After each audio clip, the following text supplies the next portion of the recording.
नमस्कार दोस्तों, मैं मैत्री आप सभी दर्शकों के सामने एक बार फिर से हाजिर हूँ गुरु संस्कार चैनल पर। दोस्तों, आज मैं आप सभी दर्शकों के सामने महाभारत से जुड़ी एक पौराणिक रहस्य बताने जा रही हूँ, जिसके विषय में शायद आप लोग जानते होंगे। दोस्तों, तो चलिए दोस्तों जानते हैं महाभारत से जुड़ी यह कथा। महाभारत का युद्ध अपने अंत की ओर बढ़ रहा था। कौरवों की ओर से अश्वत्थामा, कृतवर्मा, कृपाचार्य तथा दुर्योधन के अतिरिक्त कोई भी अन्य महारथी जीवित नहीं बचा। अपनी हार नजदीक देख दुर्योधन युद्ध क्षेत्र से भागा और पास के एक सरोवर में जाकर छिप गया। संयोगवश दुर्योधन को ढूंढते हुए पांडव भी वहां आ गए। जब उन्हें पता चला कि दुर्योधन इसी सरोवर में छुपा हुआ है, तब युधिष्ठिर कहते हैं कि महान योद्धाओं की सेना का अंत इस तरह सरोवर के पास होगी, ये तो मैंने सोचा ही नहीं था। उनकी यह बात सुनकर श्री कृष्ण कहते हैं कि नहीं बड़े भैया, जब तक दुर्योधन जिंदा है तब तक विजय बहुत दूर है। श्री कृष्ण ऐसा समझा ही रहे थे कि तभी दूर से ही कृतवर्मा,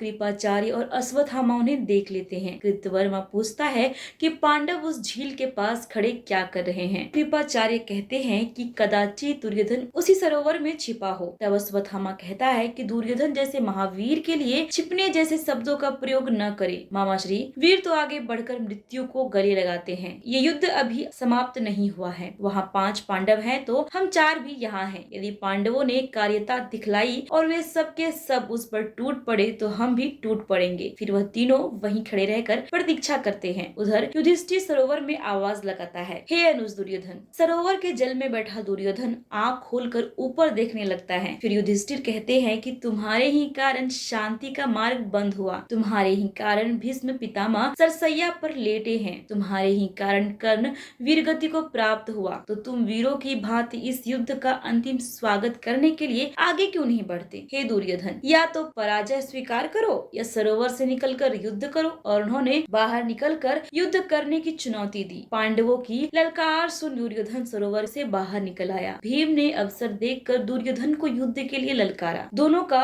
द्वंद्व युद्ध आरंभ हुआ। लंबे समय तक युद्ध चलता रहा। गदा युद्ध में दोनों का पलड़ा बराबर था। श्री कृष्ण तथा अर्जुन ने परस्पर विचार विमर्श किया कि भीम अधिक बलवान है तथा दुर्योधन अधिक कुशल, अतः धर्म युद्ध के दुर्योधन को परास्त करना बहुत कठिन है। भीम ने घृत क्रीड़ा के समय द्रौपदी के अपमान पर यह प्रतिज्ञा की थी कि मैं गदा मारकर दुर्योधन की दोनों जांघें तोड़ डालूंगा। भीम के देखने पर श्री कृष्ण ने अपनी बाईं जांघ को ठोका। भीम संकेत समझ गए और उन्होंने पैंतरा बदलते हुए दुर्योधन की जांघें गदा के प्रहार से तोड़ डाली। वह धराशायी हो गया तो भीम ने उसकी गदा ले ली और बाएं पैर से उसका सिर कुचल दिया। साथ ही घृत कीड़ा तथा चीरहरण के लज्जाजनक प्रसंग की याद दुर्योधन को दिलाई। पांडव दुर्योधन को स्थिति में छोड़कर चले गए। दुर्योधन तड़पता रहा। पांव फटने पर अश्वत्थामा दुर्योधन के पास पहुंचा और उसने अपने हारे हुए योद्धाओं के बारे में उसे बताया। दुर्योधन ने रात्रि का मृत्यु कांड सुनकर संतोष पूर्वक प्राण त्याग दिए। दोस्तों, आज की ये कथा आप सभी लोगों को कैसी लगी आप हमें जरूर बताएं। और हाँ दोस्तों, हमारे गुरु संस्कार चैनल को सब्सक्राइब करना ना भूलें, ताकि मैं आप लोगों के सामने महाभारत से जुड़ी और रोचक बातें ला सकूं। दोस्तों, अब आप मेरी दीजिए इजाजत। धन्यवाद।